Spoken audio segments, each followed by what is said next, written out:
What it is, guys? Your boy BlastphamousHD. You guys sent me a video called "Stupidest Reason People Have Called 911 For." Let's do this. You call 911? Did you say you killed 2 people or something like that? Rainbow Six Siege. I had my headset on. Okay, how old are you? Hey, a man in a blue hoodie just pulled a gun on me. Okay, and is he still there? Yeah, he's running away. Over 600,000 911 calls are made daily. A large number of these calls aren't actual emergencies. Here are 4 cases of people who dialed 911 for bizarre reasons, starting with the craziest of them all. It was an unbelievable scene in Fort Wayne, Indiana, when 18-year-old Wyatt Beckler made a very disturbing call to 911, which he happened to record. 410 Poplar. Hey, a man in a blue hoodie just pulled a gun on me. Okay, and is he still there? Yeah, he's running away. Is he white, black, Hispanic? He's white. The weirdest thing happened. Beckler reported an armed person threatening people, then described himself in detail, which essentially amounted to swatting. However, swatting typically involves the caller targeting someone else, not themselves, which made this very odd. Police officer Andrew Fry was sent to the location. Upon sighting Beckler, he drew his weapon because reports indicated the suspect might be armed. I got a male in a blue hoodie right here at Poplar and Hoagland.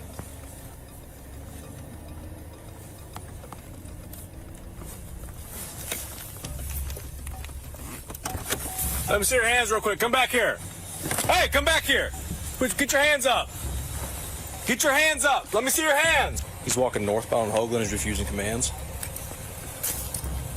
This officer was under immense pressure, as police officers are generally advised to use non-lethal force on suspects. However, the fact the suspect might be wielding a gun made the whole situation very tricky. Let me see your fucking hands now.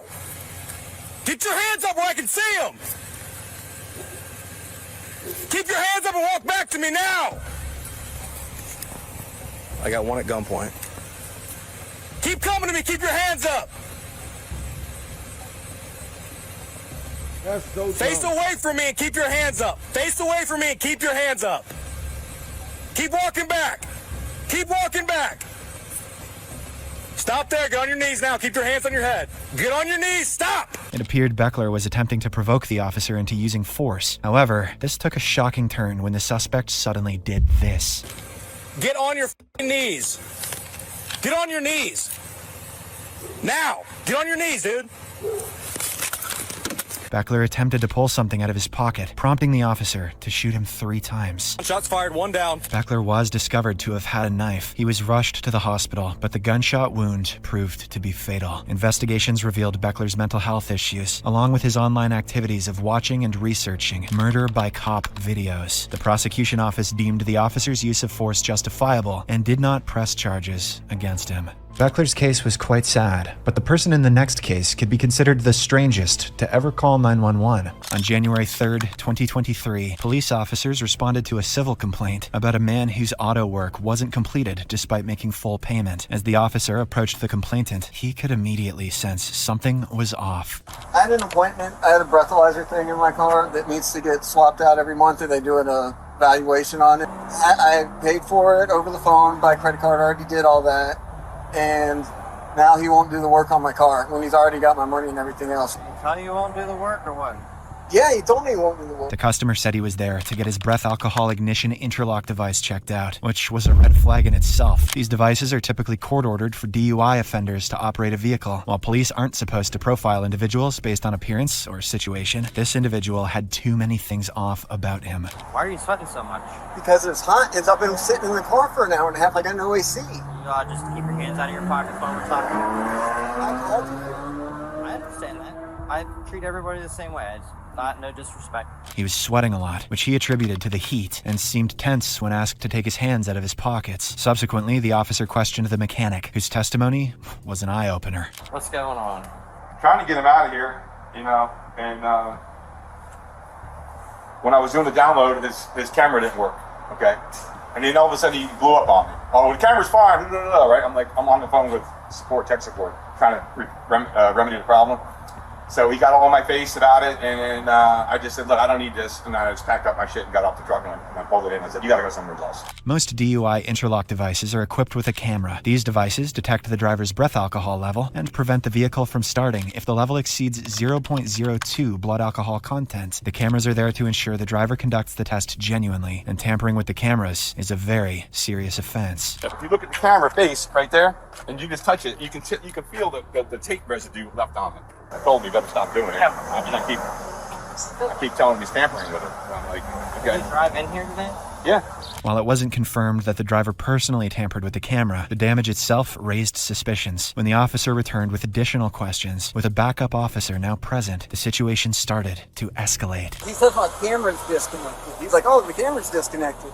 I was like, no, the camera's absolutely not disconnected. And if it is, I don't know anything about it. We got to get in the computer and check diagnostics on this. But then he tells the guy that it had sticker or tape or something over the camera part, and he starts telling him you can't do it because of that. Long story short, the guy got his money. He got paid into. What are you so nervous for? I'm not nervous, dude. I'm frustrated. Your pupils are pinpoint. Who cares? I'm high as hell. Is that what you want to hear? Can we get So you drove here high as hell to get I'm not high, dude. You just said. I was being sarcastic. I was just trying to move this along. I'm not paid to be sarcasm. I got high after I got here. Well, you admitted you just got high after you got here. And you didn't take that as sarcasm. The driver can't seem to stop making bad decisions. Firstly, calling the cops while potentially intoxicated, then admitting to driving under the influence of drugs, and later asserting that he was being sarcastic. Weird. I know. How are you gonna get out of here? I'm not even high, dude. What are you talking about? Put your hands behind your back. For what? You're being detained. You said you For just what? got high, For what so am I being? Suspicion of narcotics. That's not illegal. Put your hand behind your back. This is crazy. Isn't it? He was only being detained on suspicion of possession of narcotics. However, in addition to the series of bad decisions, he made another one, which made matters worse. Possession of narcotics? Possession? Where's the possession at? Where's your possession? Hey, have a seat. No. Have a Where's the seat. possession at? Have a seat. No, dude. Have a seat or you're gonna go to jail. You're trying to do that. Let me sit out here like a normal person. Did you want me to? No. What's your suspicion? I'm going to ask you one last That's time. not illegal. Sit down. Sit down.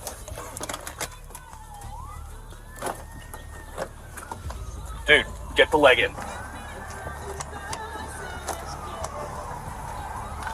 Actually, come on back out. Now you're getting searched incident to arrest. Oh, why am I getting searched? Obstruction of justice. Resisting an officer without violence. I'm not resisting. You just did. How did I resist? You're going to jail, my dude. I ain't playing your games.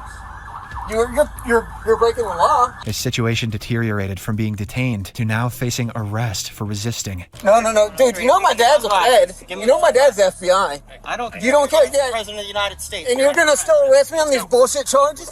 You know what he's doing's fucked up, man. Hey, let me talk to you. No. You know what he's doing's fucked up. Get your foot in the car. Come on, dude. You know what he's doing's fucked up. They searched his vehicle and discovered an unidentified substance, which was later confirmed through testing to be marijuana. So you're being arrested for resisting without violence.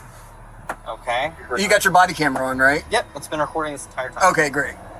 I'm taking it to trial. I swear to God, I'm taking it to You're also trial. getting a civil citation without So, violence. without being without anything charged against me, just your suspicion, I can be placed in handcuffs and put Yes, back you in your can. car. For my safety, absolutely. Absolutely cannot. Yep. I can sit on the curb right there, just like this, and you can do anything about it. Well, I'm taking it to trial. I swear to God, I'm taking it to That's trial. fine. You're under arrest. I'll see you at the jail. Move your foot.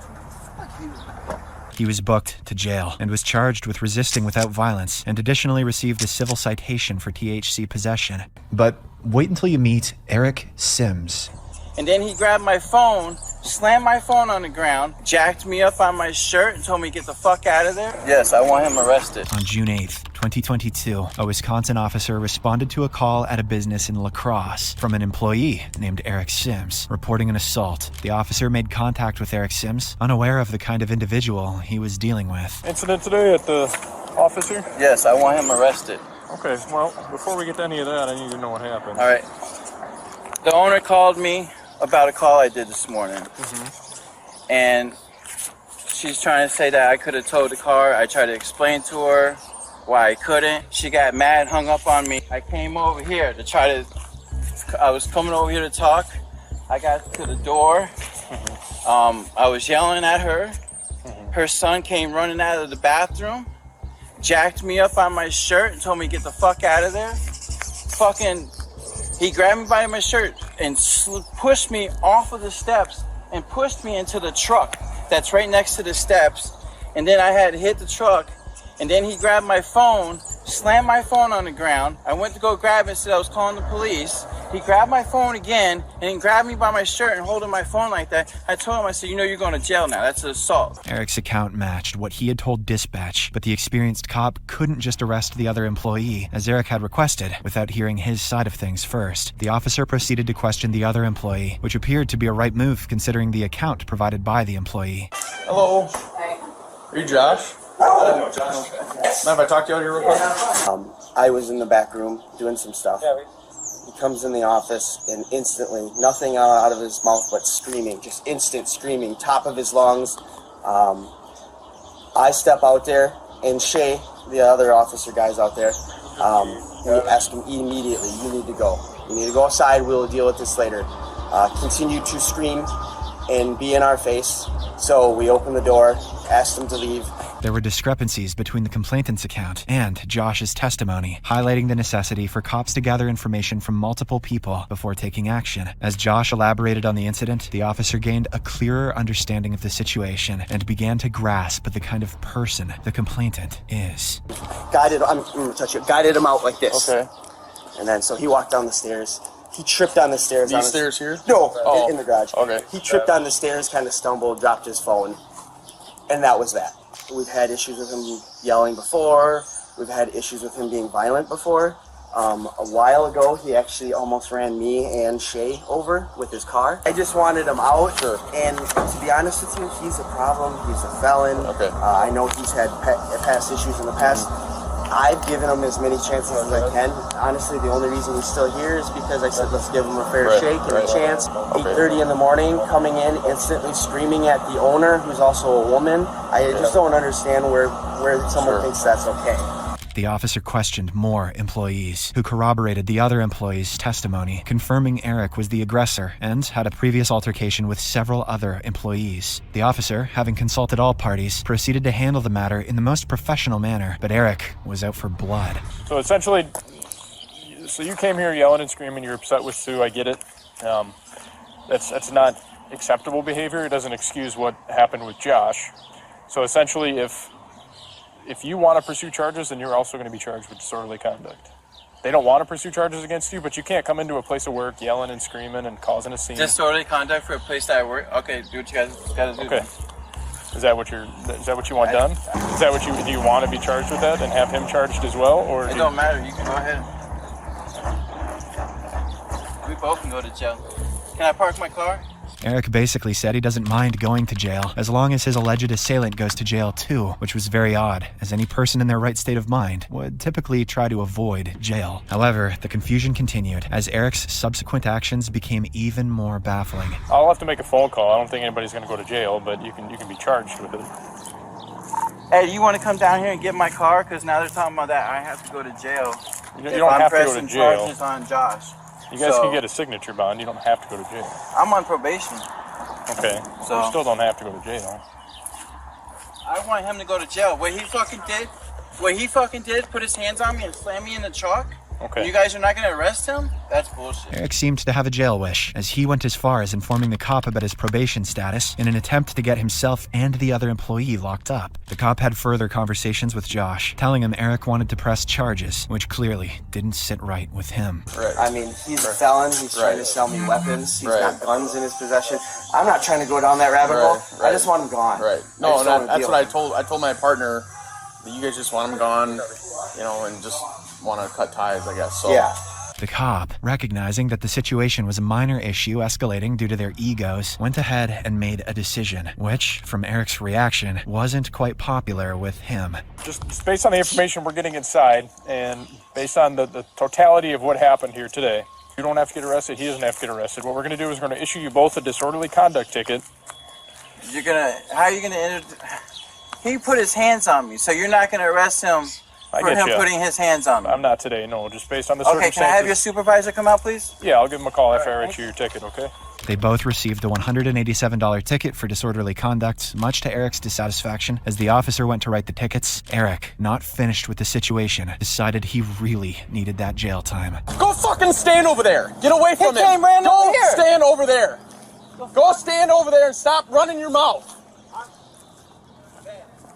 Just don't listen to him. I would like to do whatever I need to do. Yeah, I know. He just threatened me in front of the officer. No trespass. Yes. Well, why did you come out here, though, and go near him? Yeah, but you guys let him fucking act like that. Eric, Put his hands up. get in your car and drive away, okay? Things are done here. That's just bullshit. Eric, just drive away. You can get your stuff later, okay? None of them were taken to jail, but had to contend with the tickets for disorderly conduct instead. I don't think we've ever seen anyone who wanted to go to jail as badly as Eric before. However, he just got let off with a ticket. The outcome was very different for the individual in the next case. Is everyone inside okay? What'd you say when you're on the phone accidentally?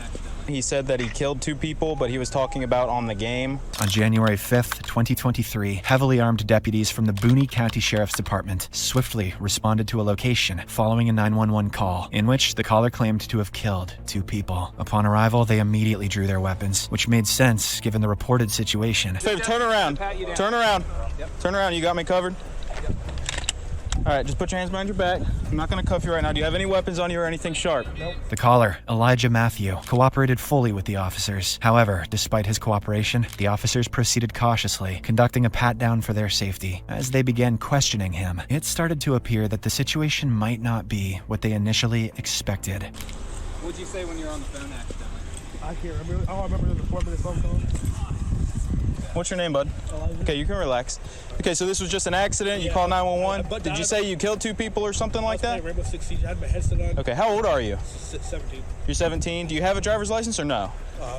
Okay. I don't have a driver's license. Are you, where's your parents at? Work. Okay. It appeared the 17-year-old caller accidentally dialed emergency services while playing a video game, which was quite reckless, as many victims of swatting haven't been as fortunate. While the cops seemed to believe his explanations, their protocol demanded a thorough investigation. As the caller was a minor, the officer requested to speak with his guardian. Mom. Yeah, there are 4 of them right here. I was playing the game. I had my headset on, and I butt dialed the police officer on accident. And I just, I was in the game. You know how I act when I'm in the game. And so 4 of them came here.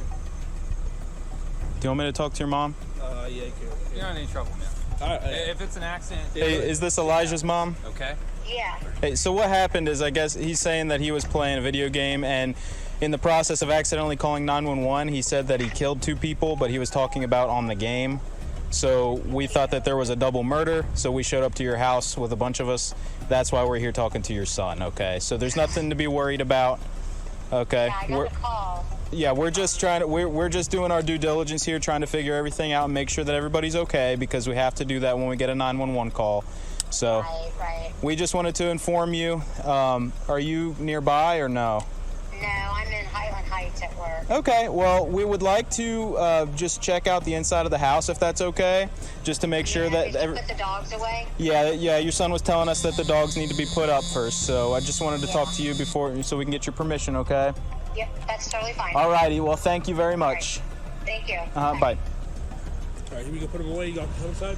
Okay, hold on for me. Let me just get my supervisor on speed with us here. His story seemed to have checked out after the cop's conversation with his mom. However, the cops still had to be very thorough and leave no stone unturned. Following a briefing with his supervisor, a few officers went with Elijah to check in the house. Unfortunately, we couldn't show the search, as the Boone County Sheriff's Office regulations prohibit video coverage inside residences. The cops found nothing suspicious, which corroborated Elijah's account of events. The officers concluded it was an accident dialing of the emergency line. And I hope you guys enjoyed the video. If you did, make sure to comment, like, and don't subscribe. Tweet us.